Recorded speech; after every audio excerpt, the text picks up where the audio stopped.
Hello friend आप सभी को मेरे चैनल पे बहुत बहुत स्वागत है। तो फ्रेंड आज हम लोग बात करेंगे वोकल कॉर्ड नोड्यूल या फिर वोकल कॉर्ड पॉलिप्स के बारे में। और फ्रेंड वीडियो आगे बढ़ाने से पहले मैं आपसे रिक्वेस्ट करता हूँ, कृपया चैनल को जरूर सब्सक्राइब करें और बेल आइकन को जरूर दबाइए। अब देखिए vocal cord polyps, vocal cord nodule क्या है, इसको जानने से पहले वोकल कॉर्ड क्या होता है उसके बारे में मैं आपको बताऊंगा, तभी फिर आपको वोकल कॉर्ड पॉलिप्स के बारे में समझ में आएगा। देखिए जो हमारा जो गला है इसको हम लोग थ्रॉट बोलते हैं, और ये जो गला के में जो एक हवा का नली होता है उसको हम लोग बोलते हैं विंड पाइप, यानी कि हवा का नली। जो विंड पाइप में सबसे जो खास होता है उसको हम लोग बोलते हैं लैरिंग्स, उसके बाद फिर ट्रैकिया, फिर उसके बाद फिर ब्रोंकस, उसके बाद फिर वो जो हम लोग जितना नाक से फिर मुंह से जो हवा लेते हैं वो ट्रैकिया माने लैरिंग्स, ट्रैकिया से होते हुए ब्रोंकस के जरिए लंग्स में पहुंचता है। तो ये जो हवा जो निकलता है बाहर जाता है, जो हवा की जो गति होता है बहने का, तो जो हमारा जो विंड पाइप यानी कि हवा का नली के अंदर एक मांसपेशिया से बना हुआ एक बैंड जैसा, जो रबर का जो बैंड होता है, ऐसे दो बैंड जैसा ऐसा करके हवा के नली के बीचों बीच रहता है। तो जैसे हम लोग सांस लेते हैं और हवा का जो गति, हवा जब बहता है तो वो बैंड को वो हिलाता है, वही उसी बैंड को हम लोग वोकल कॉर्ड बोलते हैं। तो जब वो बैंड जो होता है यानी कि वोकल कॉर्ड जो हवा के प्रभाव से जो हिलता है तो उसके जरिए हम लोग हमारे मुंह से आवाज निकलता है, यानी कि हम लोग बोल पाते हैं। अब देखिए वो जो बैंड जो वोकल कॉर्ड है, वोकल कॉर्ड के कोई भी जगह में अगर छोटा सा जो गांठ जैसा अगर उभर के आया तो उसी को हम लोग वोकल कॉर्ड नोड्यूल बोलते हैं या फिर वोकल कॉर्ड पॉलिप्स बोलते हैं। तो देखा जाए तो जैसे हवा बहता है हमारे जो विंड पाइप में, तो वहां से वाइब्रेशन होता है, तो वो वाइब्रेशन जो होता है वो बैंड को हिलाता है, इसलिए आवाज निकलता है। अब देखिए जो वोकल कॉर्ड पॉलिप्स और वोकल कॉर्ड नोड्यूल्स जो होता है ये किन किन लोगों में ज्यादा होता है, इसको हम लोग सिंगर्स नोड्यूल्स भी बोलते हैं या फिर स्क्रीमर नोड्यूल्स बोलते हैं, यानी कि जो ज्यादा चिल्लाता है उसमें ये पाया जाता है, इसीलिए हम लोग इसको स्क्रीमर्स नोड्यूल्स बोलते हैं। या फिर जो ज्यादा वोकल कॉर्ड का प्रयोग करते हैं, जैसे जो गायिका हो यानी कि सिंगर्स हो या फिर टीचर्स हो, जो कि हर दिन बेचारा वो लोग पढ़ाते हैं तो बोलता रहना पड़ता है, और जो सेल्स पर्सन यानी कि जो कुछ सामान जो बिक्री करता है वो लोग को बोलता रहना पड़ता है, तो ऐसे लोगों में वोकल कॉर्ड नोड्यूल्स होने का संभावना होता है। इसके साथ साथ जो ज्यादा धूम्रपान करते हैं या फिर शराब ज्यादा पीता है, और वो लोग जिसको एलर्जी का समस्या होता है, एलर्जी ज्यादा होता है, और उसके बाद फिर अगर वो वोकल कॉर्ड में कहीं पे भी अगर चोट लग जाए, वहां पे सूजन हो जाए या फिर वहां पे संक्रमण हो जाए, तो ऐसे लोगों को वोकल कॉर्ड पॉलिप्स होने का संभावना होता है या फिर वोकल कॉर्ड नोड्यूल्स। अब और एक दो बीमारी होता है जैसे कि गैस्ट्रोइसोफेजियल रिफ्लक्स डिजीज। तो इसमें क्या होता है कि पेट में जो एसिड्स होता है और पेट में जितना भी जो एसिड जो भरा हुआ होता है वो जो होता है मुंह से लेके पेट के बीच में एक पाइप होता है, जो कि जब भी हम खाना खाते हैं तो उस पाइप के जरिए वो पेट में जाता है, उसको हम लोग फूड पाइप बोलते हैं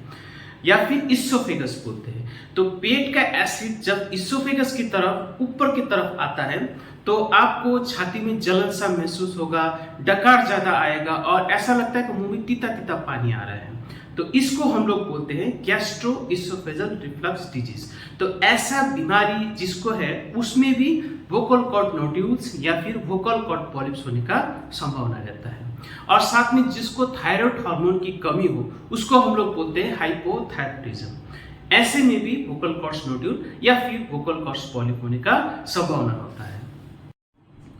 अब लक्षण की बात करें तो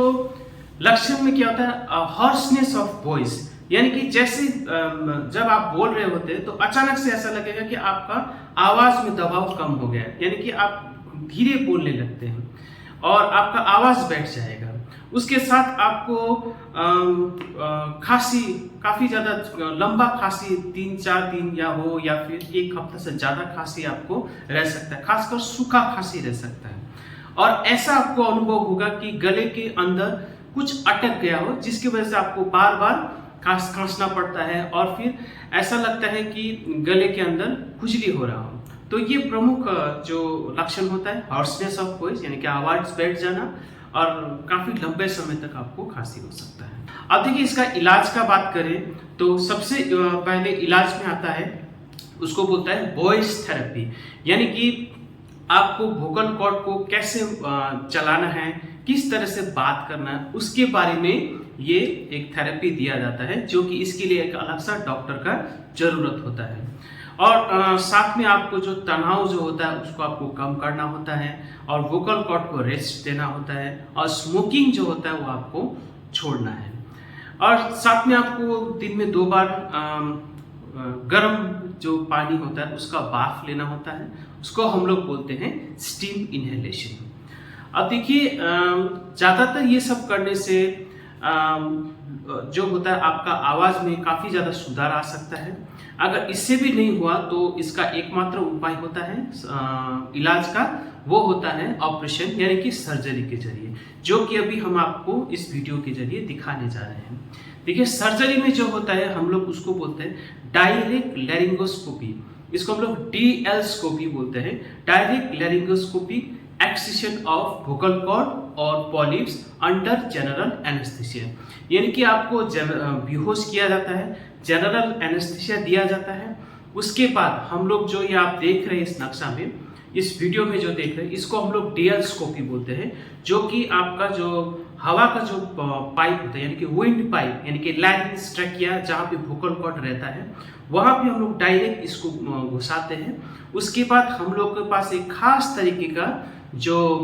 इंस्ट्रूमेंट यानी कि यंत्र होता है, उसके जरिए हम लोग वोकल कॉर्ड में जहाँ पे जो नूडल हुआ है, यानी कि नोडल्स यानी कि गांठ हुआ है या फिर पॉलिप्स हुआ है, उसको हम लोग काट के निकाल देते हैं, या फिर हमारे पास एक खास तरीके का इलेक्ट्रिक नाइफ होता है जिसके जरिए उसको हम लोग उसको जला देते हैं। तो इस तरह से हम लोग इसको हम लोग ऑपरेशन करते हैं। तो ये ऑपरेशन करने में ज़्यादा से ज़्यादा आधा घंटा का समय लगता है और ये जो ऑपरेशन होता है काफ़ी कारगर साबित होता है वोकल कॉर्ड नोड्यूल हो या फिर पॉलिप्स का इलाज करने के लिए। अब देखिए जैसे हम लोग वहाँ पे जो नोड्यूल्स जो होता है या फिर गांठ का जो होता है वोकल कॉर्ड में जो हुआ है, उसको हम लोग निकाल के फिर हम लोग बायोप्सी के लिए भेजते हैं, ताकि ये सुनिश्चित करने के लिए कि ये कैंसर है या फिर नहीं है। देखिए वोकल कॉर्ड नोड्यूल्स पॉलिप्स जो होता है वो ज़्यादातर कैंसर नहीं होता है, तो आपको घबराने की जरूरत नहीं है। तो फ्रेंड आशा करता हूँ इस वीडियो के जरिए आपको वोकल कॉर्ड के बारे में जानकारी मिला होगा और वोकल कॉर्ड पॉलिप्स और वोकल कॉर्ड नोडल्स क्या होता है उसके बारे में भी आपको काफ़ी अहम जानकारी मिला होगा। तो आपको पता लग गया होगा अगर ज़्यादा आप सिगरेट पीते हैं, ज़्यादा बोलते हैं या फिर ज़्यादा आप वोकल कॉर्ड का यूज़ करते हैं तो क्या हो सकता है। आज के लिए इतना ही, फिर मिलेंगे, तब तक के लिए धन्यवाद।